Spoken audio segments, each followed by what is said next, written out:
This is a 2019 Ford Fusion, right?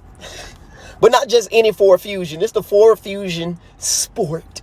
This thing makes 325 horsepower, 380 foot-pounds of torque through a twin-turbo 2.7-liter V6, and it's all-wheel drive. This thing is a baby Ford Taurus. This is a baby Ford Taurus. And if you upgrade those turbos, get an E85 tune, and upgrade them injectors, you can be knocking on the door of at least, I don't know, 450, 460 wheel horsepower. We're talking about a normal commuter car that could stump the draws inside of an EcoBoost Mustang of the same year. Ford could have put the 2.7 twin turbo V6 inside of this thing. Or better yet, just cut their losses and use the same 3.5 twin turbo from the fucking Raptor and threw it inside of here. The Raptor made like 450 horsepower, and about the same amount of torque.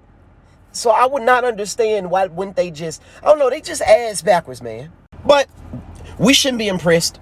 We shouldn't even be shocked. This ain't Ford's first rodeo. I know y'all remember this thing. That was the 1988 Thunderbird Turbo Coupe, which came standard with a 5-speed manual that was mated to a 2.3 turbo engine, making about 190 horsepower and 240 foot-pounds of torque. This thing was literally faster than a Fox body, but Ford didn't want nobody to know that.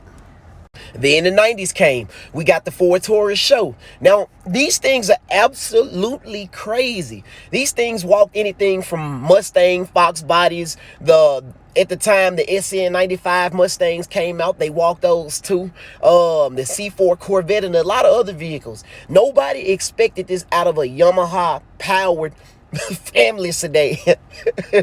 These things even came with a manual transmission. You know, they came with the 3.0 and the 3.2, but either one you choose, these things were monsters when you started digging into them and putting more horsepower to them. But this is the last Ford Taurus SHO.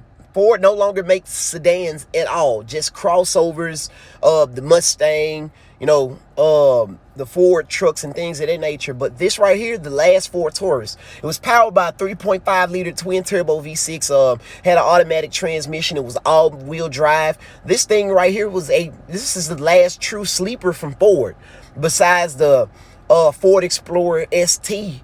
You know, it's people making 500 to 600 horsepower out of these.